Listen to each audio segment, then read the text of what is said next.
Congratulations sa lahat na nanalo sa Olympic 2024 sa Paris, France.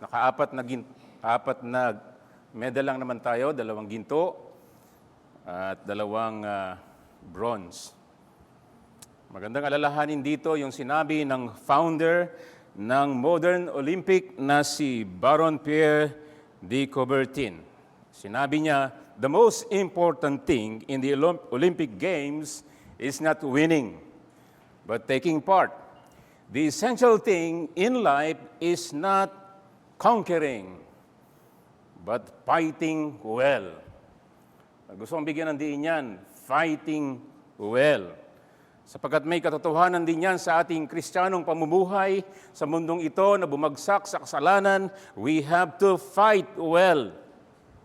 Because whether we like it or not, tayo ay inilagay sa labanang ito kung ikay mananampalataya. Ito ang ating spiritual fight o spiritual battle. Maging si Apostol Pablo, na lingkod ng Panginoong Jesucristo, ay nagsabi sa kahuli-hulihan ng kanyang buhay sa kanyang protege na si Timoteo, 2 Timothy 4 verse 7, nakipaglaban ako ng mabuting pakikipaglaban. Natapos ko ang aking takbuhin. Iningatan ko ang pananampalataya. Ang tanong nga ito, sino ang ating espiritual na kalaban o kaaway na kung saan ay dapat tayo makipaglaban na mabuti? Ngayong araw na ito ay August 11, the same date, sa age 54, si Johann Tetzel na ginamit ng Roma nung nag-iipon ng pera para maitayo ang St. Peter ay nakarating doon sa Germany. At meron siya mga binebentang mga indulhensya, mga papel na maaari kang mapatawad sa lahat ng iyong mga kasalanan. At yan ang nakatunggali ni Martin Luther. Itong si Tetzel ang nagsabi ng famous na word, as soon as the coin in the copper rings, the soul from purgatory springs. Kung ibili ka ng mga papel na yan, indulhensya, magbabayad ka ng pera, at yung mga namatay mong kamag-anak, pwede siyang lumundag unti-unti sa purgatorio. Walang ganyan. Kaya sabi ni Martin Luther, na reformer,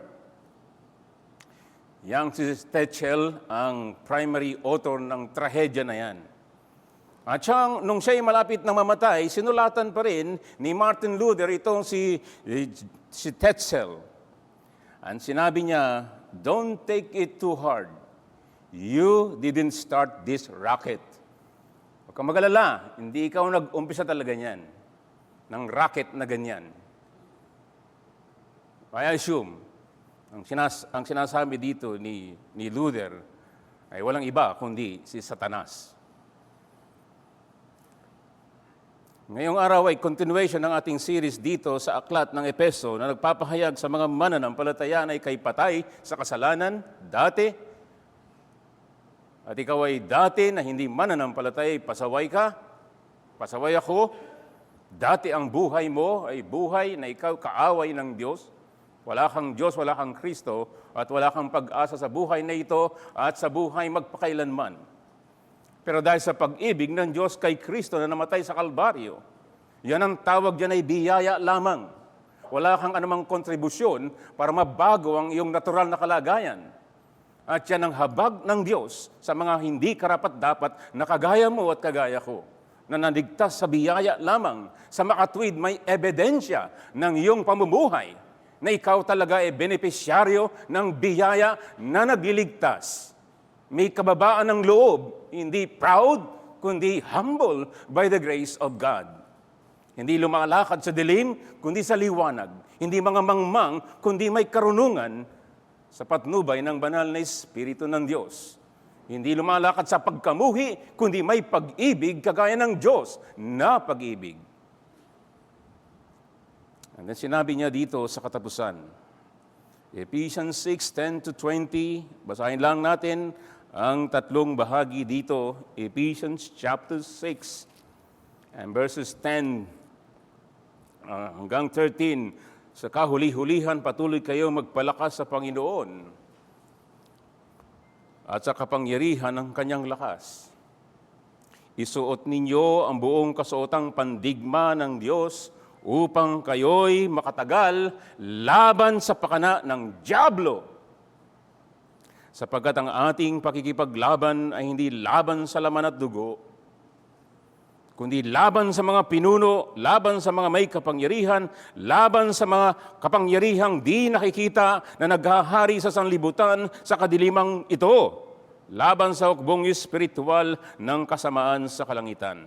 Kaya't kunin ninyo ang buong baluti ng Diyos upang kayo'y makatagal sa araw na masama. At kung magawa na ninyo ang lahat ay tumayong matatag. And verse 13, kaya't kunin ninyo ang buong baluti ng Diyos upang kayo'y makatagal sa araw na masama. At kung magawa na ninyo ang lahat, tumayong matatag. Purihin mo ang Diyos, may tainga ka pa at may sanity ka pa na maintindihan mo ang infallible Word of God. Ang langit at ang lupa, mawawala. Ang salita ng Diyos, mananatili magpakailanman. At ikaw ay pinagpala ng Diyos. Mga bata, nakikinig kayo, kabataan, kung kayo nanonood ng balita, napanood nyo ba yung eroplano na bumagsak, lahat ng nakasakay ay patay, more than 61. Ito lang nakaraan linggo. So kung ikaw ay binigyan ng pagkakataon na mabuhay at pagpalain ka na nandito ka sa kwarto na may air condition, ikay nakaupo, nakikinig ng kanyang salita, huwag mong baliwalain ang kanyang mga kabutihan sa iyo. Huwag mong angkinin na parang karapatan mo ang lahat ng ito. Wala kang karapatan. Wala. Ito'y hindi kayang sukatin na pag-ibig ng Diyos sa atin. Tutuloy natin ang mensahe dito sa ating talata na binasa, na ang mensahe na ang buhay Kristiyano sa simula hanggang katapusan ay buhay ng pakikipaglabang espiritual. At ang pinakapinuno na ating mga kaaway na supernatural ay ang diablong si Satanas, na masama at makapangyarihan. Subalit, mas higit na makapangyarihan ang ating soberanong Diyos. At siya ay nagkakaloob sa atin ng sandatang espiritual. Kaya mayroong katiyakan, mga kapatid, mga kaibigan, itong biyaya para tayo ay maging matatag at magtagumpay. Ang lahat yan ay dahil lamang sa ating Panginoong Jesucristo na nagtagumpay sa kamatayan at Satanas at siya'y buhay magpakailanman. Siya ang naghahari. Siya ang ating Panginoon at tagapagligtas. Pinagpala tayo ng Diyos, mga kapatid, kay Kristo. Hindi ka karapat-dapat ni anuman. Yet siya ay talagang walang sukat ang pag-ibig. Gusto niya talaga, mga bata, mga kabataan, na kayo ay makinabang dito sa kanyang biyaya ng kaligtasan dahil sa kanyang sakripisyo sa Kalbaryo. At kayo ay makipaglaban din dahil ang lahat ng kanyang mga anak ay isasama niya sa kanyang bagong langit at bagong lupa at ganap niyang wawasakin ng kaaway na si Satanas. Kaya dito, mga kapatid, kay Kristo ay may napakasimple. Hindi mo kailangan dito ng mataas na karunungan para maintindihan mo. Ang sinabi niya, magpalakas kayo. Alam niyo naman na tayo may kahinaan ka at kung hindi mo yan bantayan, alam mong tuloy-tuloy kang babagsak. Imbis na ikay mapalapit at maging maka-Diyos at makakay Kristo, imbis na ikay maging banal, imbis na ikay maging instrumento ng Ebanghelyo para sa kaligtasan ng marami. Imbis na ikaw ay isang inspirasyon sa iyong mga anak at kaibigan at katrabaho na may buhay na Diyos na nagliligtas talaga. Kung ikaw ay magpapatuloy sa iyong kahinaan ay hindi makita na meron talagang ikang soberanong Diyos. At nangyayari ang kahit kanino, kahit yung dakilang reformer na si Martin Luther, hindi ba? Dumaan siya ng depresyon. Sa dami ng alam niya sa Biblia at kapangyarihan sa pangaral at sa reformasyon. Kaya sabi ng ginawa ng kanyang asawa ay nagsuot siya ng itim na damit. At ang sabi sa kanya, sinong patay? Sabi ng kanyang mahal na asawa, ang Diyos mo ay patay. Nakuha niya yung mensahe. Ang Diyos natin ay buhay. Magpakailanman at siya naghahari ngayon, here and now, and forever. Behold your God.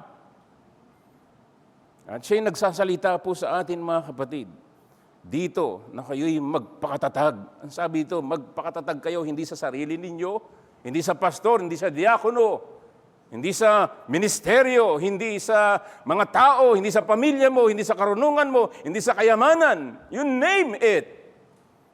It's very clear. Magpatatag kayo kanino? Sa Panginoong Hesukristo at sa kanyang kapangyarihan. Anong kapangyarihan ang dinisplay niya sa history of mankind for more than 6,000 years? Hanggang ngayon nakikita natin ang langit at ang lupa. Ginawa yan ng makapangyarihang kamay ng Diyos. Ang creation. And then the new creation. Yung mga taong mga patay at pasaway at anak ng kapautan ay sa kanyang kapangyarihan ay nabago at naligtas at inilipat mula sa kadiliman patungo sa walang hanggang kaliwanagan. Mula sa pamilya ng dyablo, sa pamilya ng Diyos. Mula sa patungong impyerno, patungo sa walang hanggang presensya ng Diyos na banal. Kapangyarihan na bumuhay sa Panginoong Hesukristo. Sabi dito, magpalakas kayo sa Panginoon at sa kanyang kapangyarihan upang kayo'y maging matatag. Next week, susunod, titingnan natin na may responsibilidad tayo na isuot ang mga espiritual na kanyang ibinibigay upang ikaw at ako ay makapanindigan. Pero ang labanan ito ay ngayon na. At ang labanang ito, hindi doon sa malayo, andito, sa pamilya mo, sa mag-asawa, sa mga magulang at anak. Labanan ito, day by day. Labanan ito ng mga amo at mga manggagawa. Labanan ito sa iglesia, mga pastor, mga diakono, mga miyembro at manggagawa. There is battle to be fought. Kailangan makipaglaban, hindi sa ating lakas. Magpalakas kayo sa ating Panginoon at sa kanyang kapangyarihan. Ibig sabihin, talagang palaguin natin ang pagtitiwala sa ating Panginoon. Ibig sabihin ay meron tayong paglago sa delight. Delight yourself in the Lord. Psalm 37. Ibig sabihin ay hangarin mo ng higit pa na makilala at paglingkuran at mahalin at sambahin ang ating Panginoong Hesukristo. Ibig sabihin ay lumago ka sa pagpapasalamat. Be thankful, be grateful. Ibig sabihin ay palaguin tayo more and more sa pananampalataya na nagliligtas na regalo ng ating Diyos. Pero ngayon, ang gusto kong tingnan natin, mga kapatid, mga kaibigan, ay itong pagkakakilanlan o identity sa ating espiritual na kaaway. At ating alamin yung kanyang mga schemes, yung mga methods, yung kanyang mga pakana. Kung mangmang ka dito sa anumang labanan, kung ikaw ay ignorante sa pakikipaglaban, ay, nako, yari ka, patay kang bata ka, patay kang matanda ka. Ano mang labanan sa buhay, kailangan mong alamin ang labanan, kilalanin ang kaaway, ang kanyang lakas, ang kanyang kahinaan, ang lokasyon niya, Gamitin mo ang lahat ng available in our day modern technology in order for us to stand not on our own, hindi sa ating sarili, kundi sa ating Diyos, laban sa kaaway na sa dyablo na sabi ni Pedro, magpakatino kayo, magbantay kayo. Unang Timoteo 5:8, ang diablo na inyong kaaway ay tulad ng liyong gumagala at umuungal at humahanap ng kanyang malalapa. Talagang hahanapin ka niya. Hindi siya tumitigil 24 oras. Huwag mo sabihin malakas ka ngayon, mayaman niya. Kung hindi ka magbantay, pababagsakin ka niya. Huwag mo sabihin maraming Biblia at mga bersikulo sa utak mo, mas marami din siya. Diba? Kinalaban niya ang anak ng Diyos, nasusulat, sabi ng Panginoon. Ay marunong siya magbaluktot talaga. At makikita natin dito sa teksto na makapangyarihan talaga siya. Pero may mas makapangyarihan na kabilang tayo sa Kanya. Dalawang bagay. Number 1, sino ang ating espiritual na kaaway? Number 2, ano ang mga pakana ng ating espiritual na mga kaaway? Yan ang tandaan mo sa iyong buong buhay. Hanggang sa huling hininga ng iyong buhay, tandaan mo, sino itong kaaway na ito? Ano yung mga paraan niya, mga scheme niya, mga technique niya? Number 1, sino ang ating spiritual na kaaway? Sinabi ni John Stott, our struggle is not with human beings, but with cosmic intelligences. Our enemies are not human, but demonic. Alam nyo, sa mga labanan, mahalaga yung salitang reconnaissance. Ibig sabihin niyan ay kailangan matutunan mo ang kalagayan ng iyong kaaway, i-check mo ang situation niya, alamin mo ang kanyang mga kakayahan, ang kanyang kahinaan, alam mo ang lokasyon, you know everything. Para kang sa Israel, yung kanilang Mossad na matitindi kahit saang sulok ka ng mundo. Kapag tinira mo siya, titirahin ka niya. Alam mo yung ginawa niya doon sa kanilang kalaban, yung leader ng Hamas, doon pa mismo sa makapangyarihang bansang Iran. Imagine mo, napasabog niya yung kanyang kinalalagyan. Paano nangyari yan? Dahil sa napakatindi ng kanilang military intelligence. Yan lahat ng technology na kailangan. Parang sa Amerika ay CIA, o meron din naman tayo dyan, NBI o whatever, para malaman. At totoo yan sa buhay espiritual. Sinabi ng talata natin, marami siyang mga paraan, mga pakana. Kaya kailangan nating malaman talaga itong kaaway natin sa kanyang karakter, sa kanyang mga kakayanan. Tingnan mo yung mga binasa natin dito sa talata na ito, ang kanyang mga kakayahan. Yung mga titulong nilagay dito. Number 1, laban sa mga pinuno. Itong kaaway nating espiritual, na ang pinuno ay si Satanas, ay organisado ito. Alam niyo, ang isang organized na isang organisasyon, kagaya nga sinabi ko ng Mossad, paano yung sa ibang bansa na makapangyarihan, ay kanilang nagawa na mapatay ang kanilang kalaban dahil sa masyado silang organized talaga. Organisado ito. At ang hari dito ay si Satanas. Simula't simula pa lang ng daigdig na ito. At sa katapusan ay wawasakin siya, pero ngayon, siya'y nag-ooperate. Kahit dito sa church na ito ngayon, nag-ooperate siya ngayon. At siya'y organisado, organized. Salamat, meron tayong panlaban niya ng ating Panginoon at Hari ay si Hesus Kristo. Mas super organized siya from eternity to eternity. Kung paano niya tutubusin at ililigtas at papakabanalin at mananatili hanggang sa wakas. Ang ating Panginoon ay higit na makapangyarihan at organisado. At ang word na ginamit again dyan ay laban sa mga may kapangyarihan. Verse 12. Hindi lang siya organized na merong leader at may mga galamay. kundi siya ay makapangyarihan. Hindi, siya ay mighty, pero meron tayong Diyos na almighty. Ang dami niyang pinabagsak sa kasaysayan.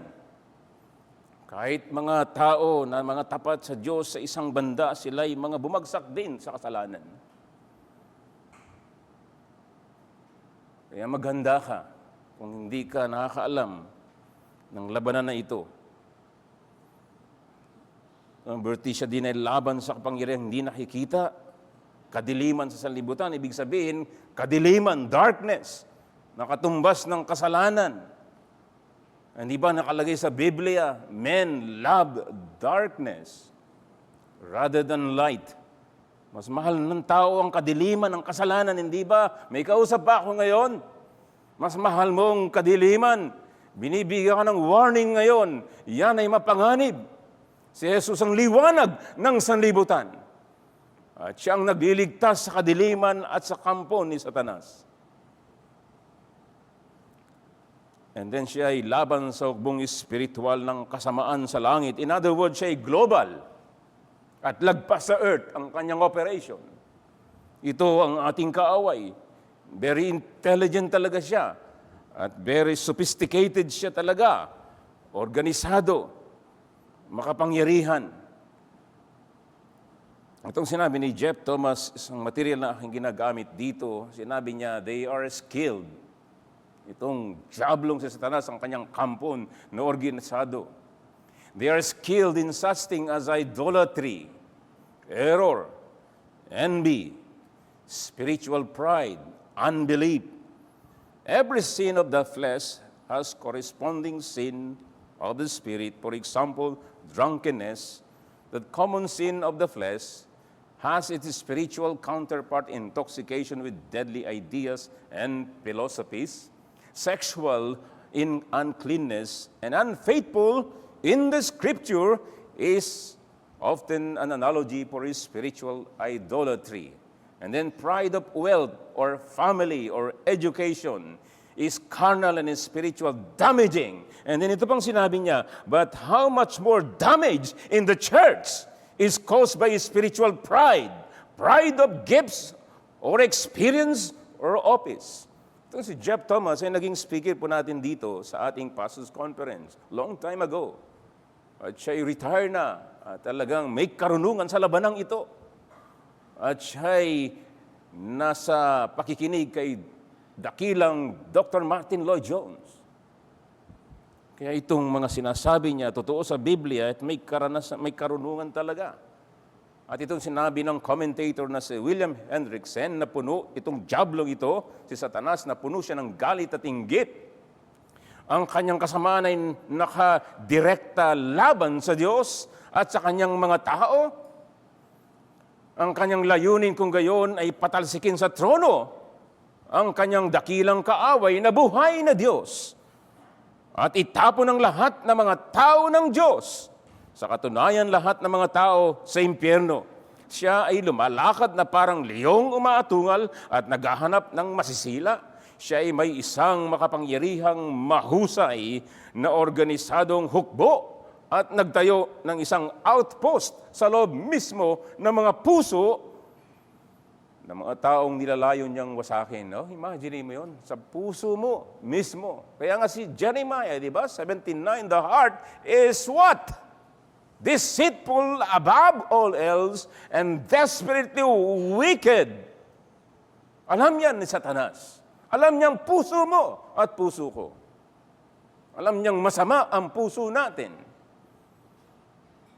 At salamat sa Ebanghelyo ng Panginoong Hesus, mga kapatid, na nagbago ng pusong ito upang palitan ng pusong bato na pusong laman na may kababaang loob at nagtitiwala sa kapangyarihan ng ating dakilang Diyos. Anong klaseng labanan ito? Anong klaseng labanan na ikaw na mananampalataya? Baka hindi mo naiintindihan. Ito'y makapangyarihang labanan. Ito'y masamang labanan. Ito ay mapandayang labanan dahil sa ating kaaway. And so Dr. Lloyd Jones says, I'm certain that one of the main causes of the ill state of the church today is the fact that the devil is being forgotten. All is attributed to us.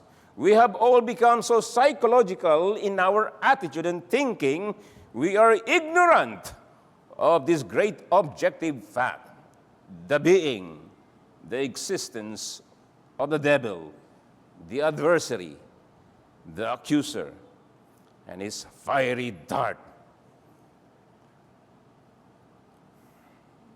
Mga kapatid, hindi pwedeng maging ignorante tayo dyan. Alam niyo yung pain and sorrow and discouragement and alam mo yan sa iyong spiritual na buhay. And maybe right here, right now, kung magpapatuloy ka sa pagiging ignorante, para ka nandun sa slide, meron ka bang nakita nag-slide na tumaas? Pag hindi ka nagbantay sa iyong sarili, tuloy-tuloy. Salamat sa Biblia. Salamat sa salita ng Diyos. Mamaya, tingnan niyo itong aklat na yan sa kanyang harapan, dito sa harapan. Si Martin Luther, na dumanas dyan. Ang sinabi niya, my conscience is my guide, but the Bible is my authority. Mga kapatid, kay Kristo, ang otoridad ng Diyos na nagsasabi sa atin kung sino siya. Hindi tayo iniwanan ng Diyos na nangangapa sa dilim. Sino itong kaaway? Itong aklat ni John MacArthur na Bible Doctrine, yung Systematic Theology, meron siyang 29 na pagkakakilanlan sa kanya. 29, at di natin babasahin lang, kalahati lang. Number 1, si Satanas ay mang-akusa, accuser. Zechariah 3:1, Revelation 12:10, siyang si Satanas ay nagpaparatang. Pahayag 12:10. Sinabi dito, at narinig ko ang isang malakas na tinig sa langit na nagsasabi, ngayon dumating ang kaligtasan at kapangyarihan at ang kaharian ng ating Diyos at ang kapangyarihan ng kanyang Kristo sapagkat itinapon na ang tagapagparatang ng ating mga kapatid. Nang siya nagpaparatang sa kanila sa harapan ng ating Diyos, araw at gabi, siya si Satanas, accuser. Ito ang challenge ngayon, itong hamon sa iyo at sa akin. Kapag ang karakter mo ay laging nag-aakusa na walang ebidensya, sinong tatay mo? Sinong daddy mo? Sinong ginagaya mo? Mga kapatid, kay Kristo, mga anak, tayo ng Diyos. Diyos na banal. Diyos ng pag-ibig. So kung meron kang nanatili pang ganitong karakter, tayo, kailangan natin magsisi, magbago. Kung tayo mapag-akusa sa isa't isa. Sinabi dito, siya na diablo ay accuser. At siya ay kaaway, adversary. Sinabi na dito sa 1 Peter 5:8, na dapat tayong magpakatino talaga siya si Satanas. Siya ang kaaway ng Diyos at tao ng Diyos. Kaaway natin siya. And then siya'y maninira, mapangwasak. Yan ang ibig sabihin ng Apollyon. Mapangwasak siya. At kabaliktaran siya ng Panginoong Hesus Kristo. Na yung mga wasak ay kanyang inaayos. Kung nais mong magwasak ng karakter ng isang tao, lalo na ang iyong kapatid, sinong ama mo? Sinong ama ko? Like father, like son and daughter. Ang Panginoon ay naparito hindi para magwasak, kundi tayo'y baguhin upang ibalik ang wangis ng ating Diyos. Kaya siya namatay, siya'y winasak sa krus upang ikaw ay mabalik sa wangis ng kabanal-banalang Diyos. Si Satanas, mapangwasak siya. Kaya kung may ugali kang ganyan, alam mo ang sarili mo, alam mong sinabi mo, alam mong sinalita mo, alam mo yung nasa puso mo, na baka sumabog yan isang araw kung hindi mo yung bantayan.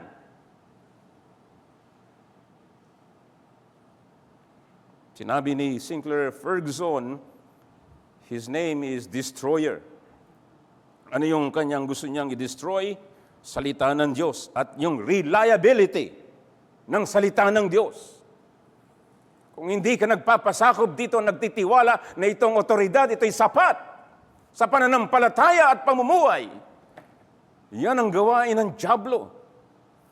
And then yung karakter ng Diyos na siya'y generous and good all the time. Hindi nagbabago ang ating Diyos sa kanyang katapatan, sa kanyang kabaitan, sa kanyang pag-ibig. Pero si Satanas, gusto niyang sirain ang karakter sa buhay mo at sa buhay ko. Ang ating Panginoon ay matuwid. At ang kanyang righteousness lamang ang makapagtutuwid sa atin. At gustong sirain niya ni Satanas, kaya nag-iimbento siya ng iba't iba na may ibang paraan para maging righteous. At gusto niya, tatanggapin ka pa rin ng Diyos kahit hindi righteous ang iyong buhay. Ay, talagang matindi siya. At siya ay gustong sirain ang koinonia ng mga tao ng Diyos. Koinonia, fellowship sa ebanghelyo ng Diyos. Sa kaharian ng Diyos. Dadagdagan niya ng iba-ibang definisyon kung ano ang fellowship sa Diyos at sa isa't isa. Iyan si Satanas. Ayaw niya ng pagkakaisa, gusto niya ng pagkakawatak-watak. Hindi siya nagbabago ng style. O nagbabago siya, pero yun pa rin ang kanyang motibo talaga ang mangwasak. Siya'y masama, siya'y manggugulo, siya'y mapanirang puri. Kaya yan ang ibig sabihin ng diablo, devil. Siya'y masama, evil one. Siya'y ama ng kasinungalingan, father of lies. John 8 verse 44. Ang diablong ito ay sinungaling, liar. Siya ang Diyos ng sanlibutan ito na bumagsak sa kasalanan. Siyang hari ng mga organisadong demonyo. Siyang mamamatay tao, murderer, John 8:44. Siyang prinsipe ng kapangyarihan sa himpapawid, siya'y global. Itong diablo na ito ay pinuno ng sanlibutan, ruler of this world. Ang diablong ito ay ahas, serpent. At siya'y manunukso. Tempter. Kaya mga kapatid, you observe your character. Tayo ay mga anak ng Diyos sa biyaya ng Diyos. So therefore mga kapatid, kay Kristo, lumapit tayo ng kababaang loob. Hindi natin kaya ito, pero sabi ng ating Panginoon, magpakalakas kayo sa akin at sa aking kapangyarihan. 1 John chapter 3, mga anak tayo ng Diyos. Sa mga katuwid, mabuhay tayo sa kabanalan, kagaya ng ating Diyos na banal. At kung magpapatuloy ka sa mga karakter na malinaw, at sinasabi mo pa rin, ikaw anak ng Diyos, Matthew 7:21-23. Sasabihin ng Panginoon sa huling sandali, lumayo ka sa akin, hindi kita kilala. Ito'y matindi, kaya babala sa ating lahat ito, mga kapatid. And then yung pangalawang punto natin, ang mga pakana ng ating espiritual na mga kaaway. Alam nyo, doon pa lang sa simula't simula, sa aklat ng Genesis, kung paano pinabagsak ng ating kaaway na ito, ang ating unang magulang, kaya't ganito tayo sa mundong ito. Dahil ang kanyang mga pakana ay pagbabalat kayo, these guys, at ang kanyang papanlinlang na pakikipag-usap, dialogue, at yung kanyang mga paraan ng pag-aalinlangan o doubt na ilalagay sa iyo sa kanyang salita, at yung pagtanggi mo na ang Diyos ay mabuti sa lahat ng panahon, at ang Diyos na ito na nagsasabi sa atin kung sino siya. Mula pa lang sa Genesis, talagang gagawin niya ang gusto niya hanggang ikay mamatay. Physically and spiritually. So yan si Satanas. Now, practically, gusto kong gamitin dito yung ginamit ni Job Thomas na napakinggan niya rin sa konferensya, Ministers' Conference, galing kay Colin Dawson. And I want to apply this sa buhay natin ngayon mga kapatid sa Cubao Reformed Baptist Church. At mga kaibigan, applicable din dito. Number one, ito yung kanyang mga pakana, scheme, mga paraan na ginagawa. Number one, si Satanas talaga ay nagsasagawa at nagpapanatili ng espiritong hindi marunong magpatawad sa mga kapatid kay Kristo. Malinaw ang utos ng ating Panginoong Yesus sa kanyang Lord's Prayer. In Matthew 6:12-15, kung paano kayo pinatawad. Manalangin kayo ng ganito, patawarin mo kami sa aming mga kasalanan, gaya ng pagkapatawad namin sa mga nagkasala sa amin. Kung hindi kayo nagpapatawad, hindi rin kayo patatawarin. Yan ang salita ng ating Panginoon at si Satanas. Bibigyan ka ng ugali, espiritu na hindi marunong magpatawad, bagamat pinatawad ka sa lahat ng iyong mga kasalanan. How many times na kayo magpapatawad? 7 times? 70 times. Walang katapusan. Pero si Satanas, isang pagkakasala lang. Gusto mo nang wasakin at hindi ka marunong magpatawad. Yan ay gawain ng si Satanas. At yan ay dinil niya sa Korinto. Na mga kapatid, magpatawad tayo sa isa't isa. Paano tayo pinatawad ng ating Panginoon? Number 2, ang diablo, nang-aakit talaga siya. Nang-aakit siya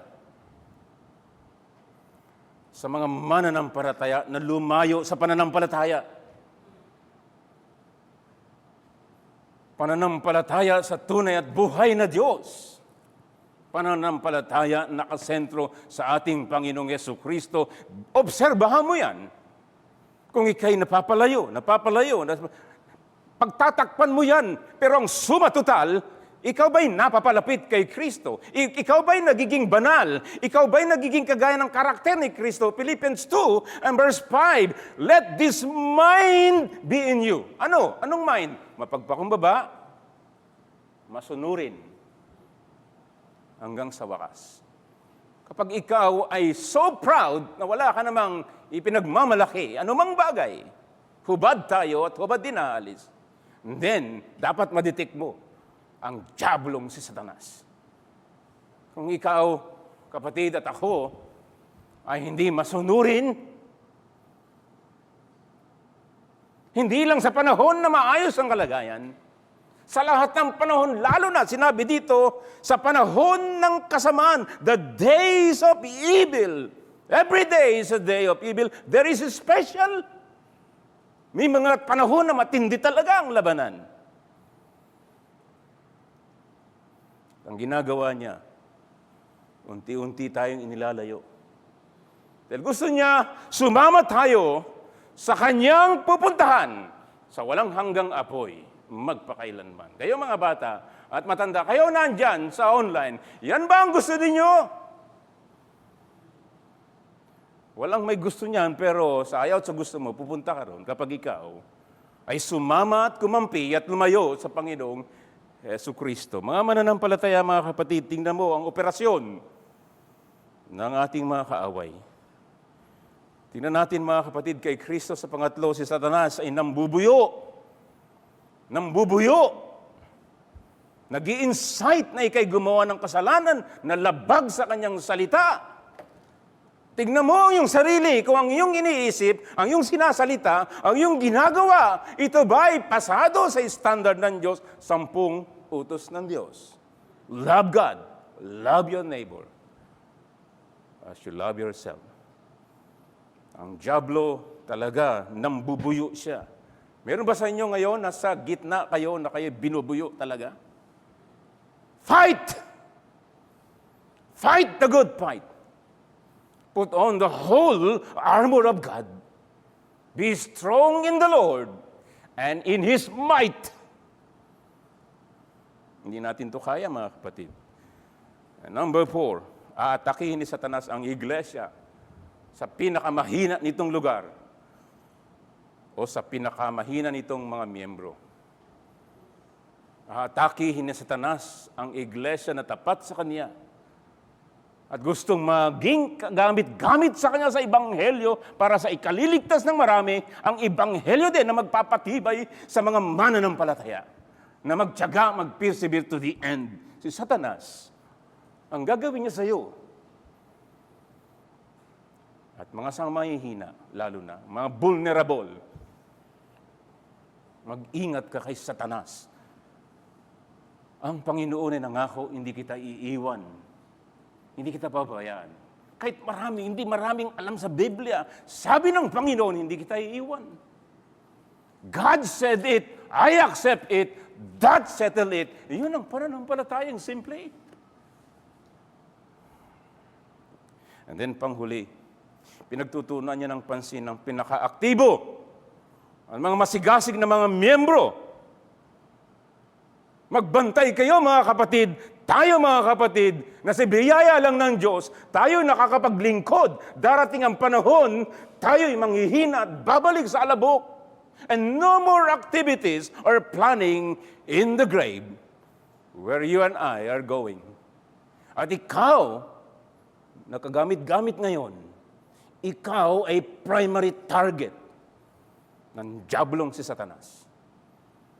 Mag-ingat tayo mga kapatid. Purihin ang ating Panginoon. Pinapaalalahanan tayo. Mga tao sa nagdaan, si Noah, si Abraham, si Lot, si Samson, si David, si Solomon, si Peter, and John. Mga reformers. Tayo din. Maawa na ba ang Panginoon sa atin? Isuot natin ang buong baluti. Ayan ang ating pag-aaralan sa susunod. But for now, let us fight the good fight of faith.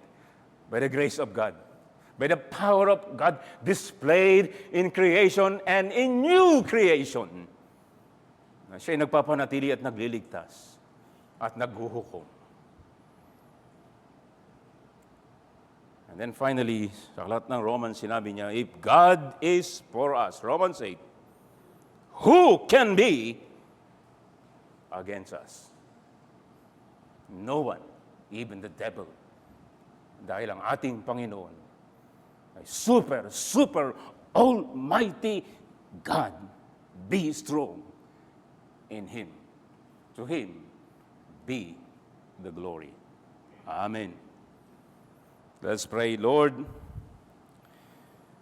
oh Lord, give us strength to fight with all your might para po sa iyong kalawalatian at kapangyarihan lamang. No match sa iyo ang diablo at ang kampo ni Satanas. Thank you for your amazing grace. Ingatan mo rin po mga anak mo ngayon na mapalakas at magligtas ka po na marami. Ito'y dalangin namin sa pangalan ng Panginoong Yesus. Amen. Tumindig tayo.